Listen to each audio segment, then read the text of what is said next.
வாழ்க வளமுடன். Today we see about what are bases. It is in page number 166 in unit number 14. அதாவது 14வது பாடத்தில் நம்ம இன்னைக்கு காரங்கள்னா என்ன அப்படின்னு பார்க்க போறோம். சரிங்களா? So we already known Arrhenius give theory for explaining acids and bases. So here based on Arrhenius theory, the substance that is ionized in water form a hydroxyl ion. So if any substance react with water, it produce hydrogen and hydroxyl ion. We are taking up here hydroxyl ion. There are some metal oxides give up salts and water on reaction with acid. So we already known this.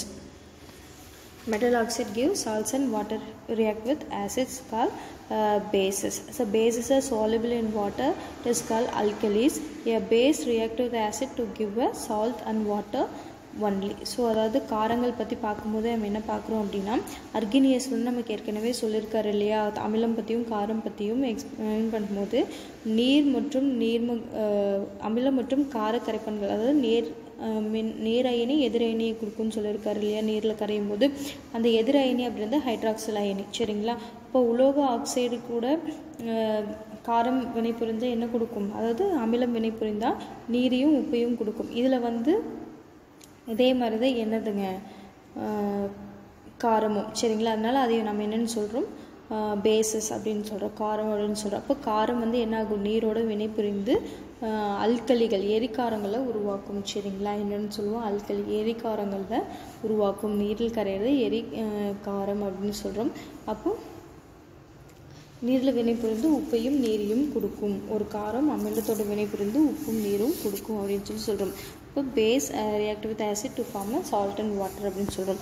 இதுக்கு example வந்து zinc oxide எடுத்துக்கிறோம். சரிங்களா? Zinc oxide வந்து HCl கூட react ஆகி நமக்கு என்ன கொடுக்குதுங்க, zinc குளோரைடையும் வாட்டரையும் கொடுக்கறத எடுத்துக்கிறோம். சரிங்களா? ஜிங்க் ஆக்சைடு அப்படின்றது ஒரு மெட்டல் ஆக்சைடு, உலோக ஆக்சைடு அப்படின்னு சொல்கிறப்ப ஜிங்க்கும் HClலையும் HClலும் சேர்ந்து ஜெட்டன் குளோரைடு அப்படின்ற ஜிங்க் குளோரைடும் இந்த H2Oவும் சேர்ந்து வாட்டர் அப்படின்ற லிக்விடும் நமக்கு கிடைக்குது.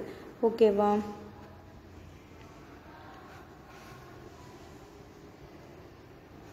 பாருங்கள்.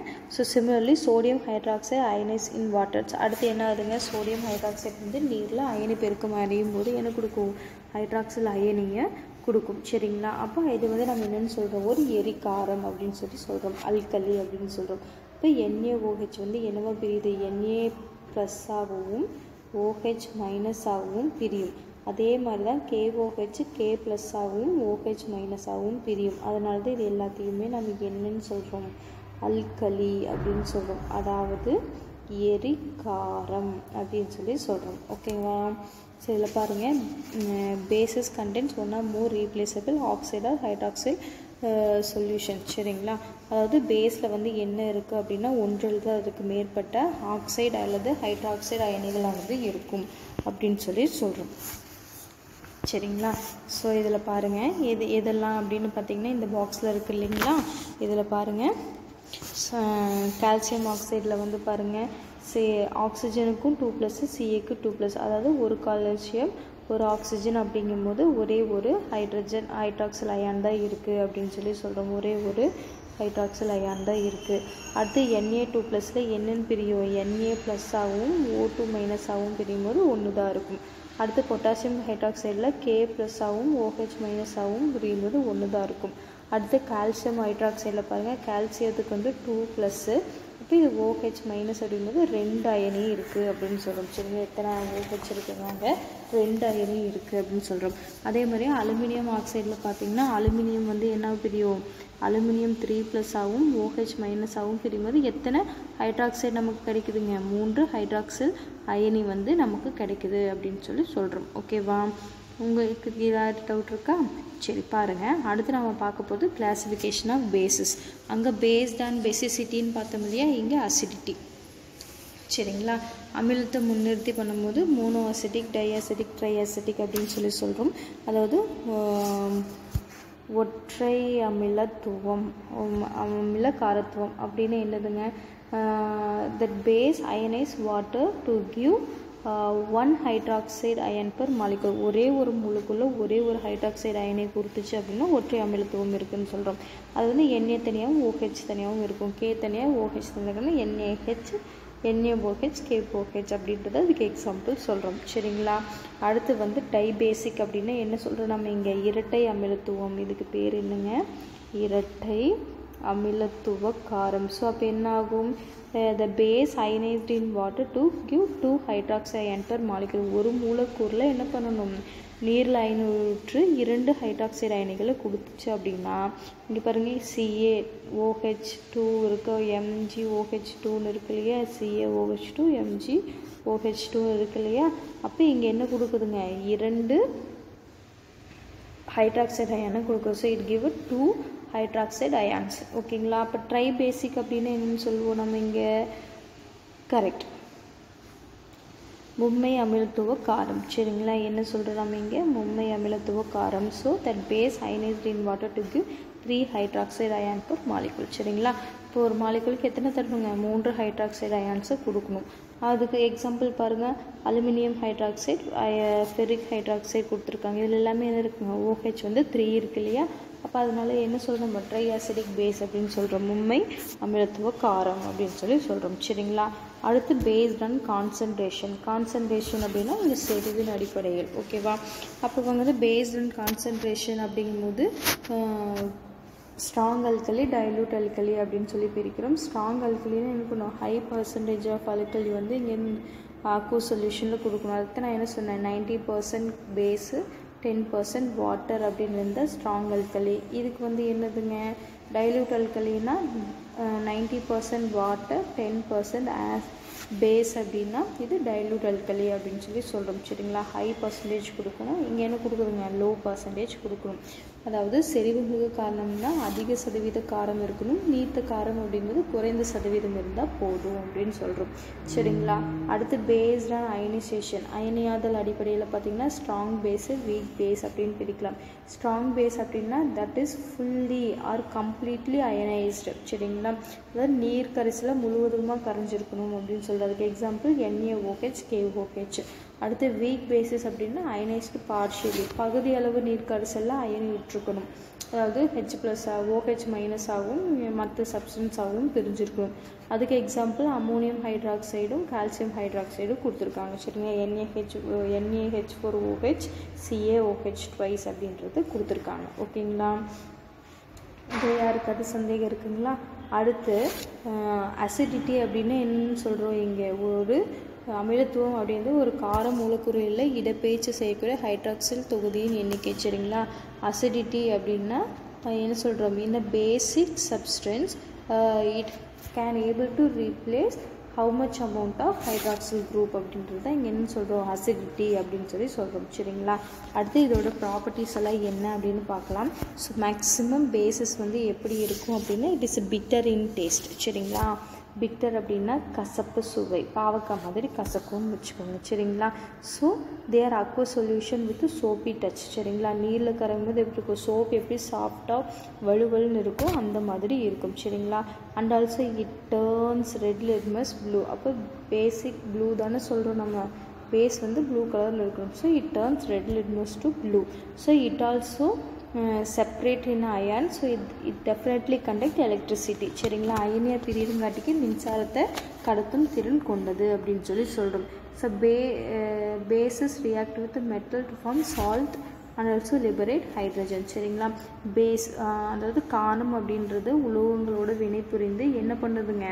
சால்ட் உப்பையும் ஹைட்ரஜனையும் வெளியேற்றும். சரிங்களா? இப்போ ஜிங்க் அப்படின்றது NaOH அப்படின்ற ஒரு காரத்தோட பேஸோட மிக்ஸ் ஆகி என்ன ஆகுதுங்க?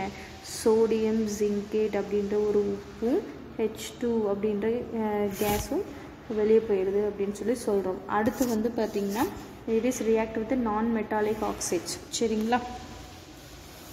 அலோக ஆக்சைடுகளோட வினை புரிஞ்சு உப்பையும் நீர் அங்கேயே என்ன தரும்? It give salt and water and also it react with non metallic oxides. It is in acidic in nature. சரிங்க? நான் மெட்டாலிக் ஆக்சைட்ஸ் கூட ரியாக்ட் பண்ணும்போது எப்படி தான் இருக்கும்? அஸ்டிக் இன் நேச்சராக இருக்கும். அதாவது அலோக ஆக்சைடுகளோட என்ன தன்மை தான் இருக்கும்? அலோகத்தன்மை, அமிலத்தன்மை தான் இருக்குன்னு சொல்கிறோம். அப்போ கால்சியம் ஹைட்ராக்சைடு கூட கார்பன் டை ஆக்சைடு ரியாக்ட் ஆகும்போது என்ன ஆகுதுங்க? இந்த கார்பன் டை ஆக்சைடும் இங்கே இருக்கிற ஒரு ஆக்சிஜனும் சேர்ந்து கால்சியம் கார்பனேட்டாகவும் வாட்டராகவும் கிடைக்குது அப்படின்னு சொல்கிறோம். சரிங்களா? அடுத்து வந்து என்ன அப்படி பார்த்தீங்கன்னா the base react with the acid to form salt and water. அங்கே வந்து என்ன பண்ண acid react with the base to give salt and water அப்படின்னு சொல்லி பார்த்தோம் இல்லையா, அதே தான் இங்கே வந்து என்னதுங்க base react with acid give salt and water. அப்போ KOH HCl கூட சேர்ந்தா KCl அப்படின்றது வாட்டரையும் கொடுக்கும். ஸோ இது வந்து நம்ம என்ன சொல்கிறோம் நியூட்ரலைசேஷன் நடுநிலையாக்கல் வினை அப்படின்னு சொல்லி சொல்கிறோம். சரிங்களா. அடுத்து வந்து என்ன பண்ணுறோம் ஆன் ஹீட் அம்மோனியம் சால்ட். சரிங்களா. அம்மோனியம் உப்பை வந்து நம்ம ஹீட் பண்ணும்போது சூடுபடுத்தும் போது என்ன ஆகுதுங்க அம்மோனியம் கேஸஸ் வந்து லிபரேட் ஆகுது. சரிங்களா. அம்மோனியம் கேஸ் வந்து வெளியே போகுது. அப்போ NaOH வந்து அம்மோனியம் குளோரைட் கூட ஹீட் பண்ணும்போது NaCl தனியாகவும் இது இருக்க ஒரு H இங்கே போயிட்டு H2O ஆகவும் அப்புறம் அம்மோனியா கேஸ் ஆகவும் லிபரேட் ஆகுது பிரியுது அப்படின்னு சொல்லி சொல்கிறோம். சரிங்களா. ஸோ இதில் யாருக்காவது சந்தேகம் இருக்குங்களா? ஸோ இதில் பாருங்கள், அதாவது சில உலோகங்கள் சோடியம் ஹைட்ராக்சைடோட வினை புரியுறதில்லை அப்படின்னு சொல்லியிருக்காங்க. Some metals are does not react with NaOH அப்படின்னு சொல்லி சொல்கிறோம். சரி, NaOH கூட சம் பேசஸ் வந்து அதாவது சம் மெட்டல்ஸ் வந்து ரியாக்ட் ஆகாது. எதெல்லாம் அப்படின்னு கேட்டிங்கன்னா காப்பர், சில்வர், குரோமியம் அதெல்லாம் வந்து என்ன ஆகாதுங்க இந்த பேசஸ் கூட, அதாவது இந்த பேஸ் கூட சம் மெட்டல்ஸ் வந்து ரியாக்ட் ஆகிறதுக்கு எக்ஸாம்பிள்ஸ். ஸோ இப்போ என்ன பண்ணுறோம் அப்படின்னா ஒரு ஹைட்ரோக்ளோரிக் ஆசிட்டோ இல்லைன்னா ஒரு பீக்கர் எடுத்துகிட்டு அந்த பீக்கரில் ஹைட்ரோக்ளோரிக் ஆசிட் அதாவது hydrochloric acid or sulphuric acid whatever we have அதை வந்து போர் பண்ணிக்கிறோம். சரிங்களா. இதில் வந்து ஃபில் பண்ணிவிட்டு இது வரைக்கும் ஃபில் பண்ணிடுறோம். அதாவது இப்படி ஃபில் பண்ணிவிட்டு இதுக்குள்ளே ஒரு உட்டன் பார்க் வச்சு, உட்டன் பார்க் அப்படின்னா தக்கை அப்படின்னு சொல்லுவோம் இல்லையா, மரத்தக்கை வச்சு அதில் என்ன பண்ணுறோம் we are placed 2 nails 2 இரும்பு ஆணியை அதில் ப்ளேஸ் பண்ணி அதை வந்து என்ன பண்ண போகிறோம் ஒரு கனெக்ஷன் வந்து கொடுக்க போகிறோம். என்னெல்லாம் கனெக்ட் பண்ணணும், கண்டிப்பாக பேட்ரி இருக்கணும். பேட்ரி கூட என்ன கனெக்ட் பண்ணணும் ஒரு பல்பு கனெக்ட் பண்ணணும். பல்புக்கு அப்புறம் என்னதுங்க ஒரு கீ கனெக்ட் பண்ணணும். சரிங்களா. அப்படி கீ கனெக்ட் பண்ணி ஒரு சர்க்கியூட் வந்து மேக் பண்ணுறோம். சரிங்களா. இது வந்து பேட்ரிக்கு வந்து எவ்வளோ ஆம்ஸ் இருக்குன்னா 6 வோல்ட் பேட்டரியில் வந்து கனெக்ட் பண்ணுறோம்.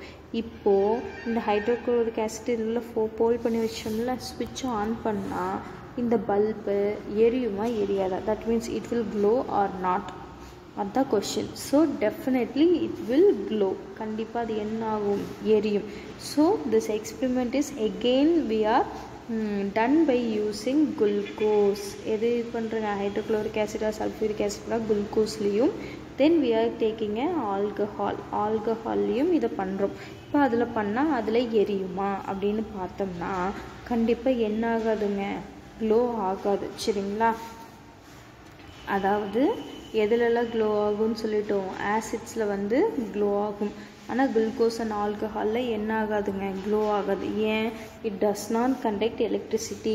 Why it does not separate the ions, அதாவது H+Cl- செப்பரேட் ஆச்சு இல்லையா, அங்கே என்ன ஆகாது குளுக்கோஸில் செப்பரேட் ஆகாது, ஆல்கஹாலையும் செப்பரேட் ஆகாது. So there is a flow of electric current to the solution வந்து என்ன இருக்குங்க இந்த ஆசிட்ஸில் இருக்குது. அதாவது இந்த அமிலத்தில் வந்து மின்சாரம் வந்து அயனை மூலமாக கரைசல் எடுத்து செல்றங்காட்டிக்கு இங்கே மின்விளக்கு வந்து எரியுது. So it is repeated by using alkalis sodium hydroxide and calcium hydroxide.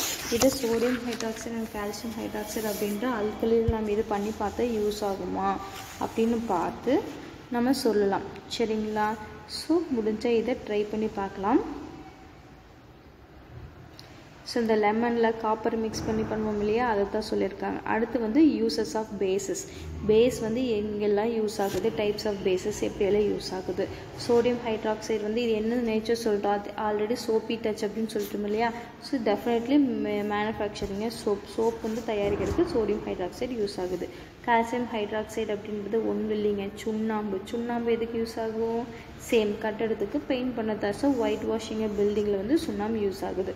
அடுத்து மெக்னீஷியம் ஹைட்ராக்சைடு அப்படின்றது ஜெல்லோ செல் சாப்பிட்றோம் இல்லைங்களா, அதில் இருக்குது. ஸோ ஜெல்லோ செல் எதுக்கு சாப்பிடுவோம், இதாவது ஸ்டொமக் டிஸார்டர், இதாவது நெஞ்சு கரிப்பு இந்த மாதிரி இருந்துச்சுன்னா, வயிற்றுக்குள் ஜெலோசில் போடுவோம் இல்லையா, அதில் மெக்னீஷியம் ஹைட்ராக்சைடு வந்து இருக்குது அப்படின்னு சொல்லி சொல்கிறோம். அடுத்து என்னதுங்க, அமோனியம் ஹைட்ராக்சைடு. ஆல்ரெடி ஆசிட்ஸ்லேயே வந்து எது பார்த்துருக்கோம், அமோனியா அப்படின்றது ஃபெர்டிலைசர் யூஸ் பண்ணுவோம், கரையெல்லாம் போக்கும் அப்படின்னு பார்த்தோம் இல்லையா. So it is used to remove a grease stain from cloth. சரிங்களா, அதாவது கரை துணியில் இருக்கக்கூடிய க்ரீஸ் கரை இது எல்லாத்தையுமே எடுக்கிறதுக்கு வந்து என்ன யூஸ் ஆகுதுங்க, அமோனியம் ஹைட்ராக்சைடு வந்து யூஸ் ஆகுது அப்படின்னு சொல்லி சொல்கிறோம். இதில் யாருக்காவது சந்தேகம் இருக்கா? ஓகே, அடுத்து நாம் இதில் என்ன பார்க்க போகிறோம் அப்படின்னு பார்த்தீங்கன்னா, test for acids and bases. சரிங்களா, ஆசிட் பேஸ் வந்து எப்படி நம்ம டெஸ்ட்டு எடுக்கிறது அப்படின்னு சொல்லி பார்க்குறோம். ஓகேவா, அமிலம் மற்றும் காரங்களை கண்டறிவதற்கான சோதனை அப்படின்றத பார்க்க போகிறோம். ஓகே,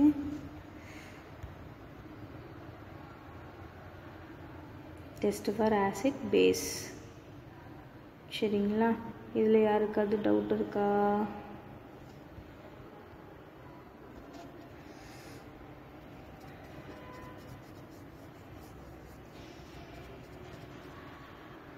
சரி பாருங்கள், இதில் ஆட்ஸ் வந்து அன்வான்ட் ஆட்ஸ் இருக்கு இல்லையா, அதனால நான் இதை என்ன பண்ணி வைக்கிறேன், ஸ்க்ரோல் பண்ணி வைக்கிறேன். சரிங்களா, test for acids and base. So acid base வந்து எப்படியெல்லாம் நம்ம டெஸ்ட்டு எடுத்து தெரிஞ்சுக்கலாம் அப்படின்னு சொல்லி பார்க்குறோம். டெஸ்ட்டு ஏன் அப்படின்னா, ஒரு சப்ஸ்டன்ஸ் இருக்குன்னா அது ஆசிட்டாக பேஸான்னு தெரிஞ்சுக்கணும் இல்லைங்களா, அதுக்காக நம்ம எப்படி டெஸ்ட் எடுக்கிறது அப்படின்னு சொல்லி தெரிஞ்சுக்கலாம். சரிங்களா, இங்கே என்ன பண்ணணும் அப்படின்னா, take 10 ml of a test tube. சரிங்களா, 10 ml இருக்கிற ஒரு டெஸ்ட் டியூப் எடுத்துகிட்டு அதில் வந்து லிட்மஸ் பேப்பர் ஆர் இண்டிகேட்டர் ஏதாவது ஒன்று வச்சுக்கிறோம். சரிங்களா, லிட்மஸ் பேப்பர் ஆர் இண்டிகேட்டர் ஏதாவது ஒன்று வச்சுக்கிறோம். ஓகேவா, அப்படி வச்சுட்டு நம்ம என்ன பண்ணலாம், இங்கே நீட்டாக டெஸ்ட் பண்ணி எல்லாமே பார்க்க முடியும். ஓகேவா, ஸோ எப்படி டெஸ்ட் பண்ணுறதுன்னு பார்க்கலாம். அதுக்கு வந்து என்ன அப்படின்னா 3 ஸ்டெப்ஸ் இருக்குது. சரிங்களா, எத்தனை ஸ்டெப்ஸ் இருக்குங்க, 3 ஸ்டெப்ஸ் வந்து இருக்குது. ஸோ ஃபஸ்ட்டு வந்து என்ன, டெஸ்ட்டு வித் லிட்மஸ் பேப்பர். சரிங்களா, லிட்மஸ் பேப்பர் வச்சு டெஸ்ட் பண்ணுறது. Acid turns blue litmus paper into red. ஒரு ஆசிட்டாக இருந்துச்சுன்னா அது என்ன ஆகும், ப்ளூ லிட்மஸ் பேப்பரை ரெட்டாக சேஞ்ச் பண்ணும். இதே பேஸாக இருந்துச்சுன்னா என்ன பண்ணும், ரெட் லிட்மஸை கண்டிப்பாக ப்ளூவாக சேஞ்ச் பண்ணும். ஜஸ்ட் இந்த மாதிரி டிப் பண்ணி எடுத்தாலே நமக்கு தெரிஞ்சிடும். சரிங்களா, இப்போ ப்ளூ லிட்மஸ் ரெட்டாக மாறிடுச்சுன்னா இது ஆசிட், ரெட் வந்து ப்ளூவாக மாறிடுச்சுன்னா அது பேஸ் அப்படின்னு சொல்லி தெரிஞ்சுக்கலாம். அடுத்து வந்து test with an indicator of phenolphthalein, அதாவது ஃபினாப்தலின் நிறங்காட்டியோட வினை புரியணும். அதுவும் என்னதான், ஃபினாப்தலின் அப்படின்றதும் ஒரு இண்டிகேட்டர். சரிங்களா, ஜஸ்ட் ஒரு ட்ராப் வந்து ஆசிட்குள்ளேயும் பேஸ்குள்ளேயும் விட்டோம்னா அது எப்படி கலர் ஆகும். ஃபினாப்தலின் வந்து ஆசிட்குள்ளே கலர்லெஸ்ஸாக இருக்கும், பேஸ்க்கு பிங்க் கலர் கொடுக்கும். ஆசிட்குள்ளே ஃபினாப்தலின் எப்படி இருக்குங்க, கலர்லெஸ்ஸாக இருக்கும். ஆசிட்டில் ஃபினாப்தலின் எப்படி இருக்குதுங்க, கலரே இல்லை இல்லையா, ஆனால் பேஸில் பாருங்கள் எப்படி இருக்குது, பிங்க் கலரில் இருக்குது. சரிங்களா,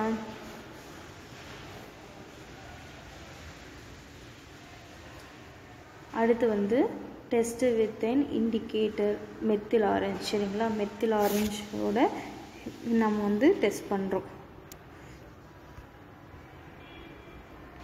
அடுத்து வந்து மெத்தில் ஆரஞ்சு வந்து பிங்க் கலரில் இருக்கும். சரிங்களா, மெத்தில் ஆரஞ்சு வந்து எப்படி இருக்குங்க, பிங்க் கலரில் இருக்கும் ஆசிட்டுக்கு. இதே பேஸில் வந்து பார்த்திங்கன்னா மெத்தில் ஆரஞ்சு வந்து எப்படி இருக்குங்க, எல்லோ கலரில் இருக்கும். மெத்தில் ஆரஞ்சு அப்படின்றது அமிலத்துக்கு வந்து இளஞ்சிவப்பு நிறத்துலையும், காரத்துக்கு வந்து எப்படி இருக்குங்க, எல்லோ மஞ்சள் நிறத்துலையும் இருக்கும் அப்படின்னு சொல்லி சொல்கிறோம். சரிங்களா, so litmus paper blue to red, இங்கே வந்து என்னதுங்க, ரெட் டு ப்ளூ வந்து ஆசிட் பேஸ். ஃபினாப்தலின் வந்து இங்கே கலர்லெஸ்ஸாக இருக்கும், இங்கே பிங்க் கலரில் இருக்கும்.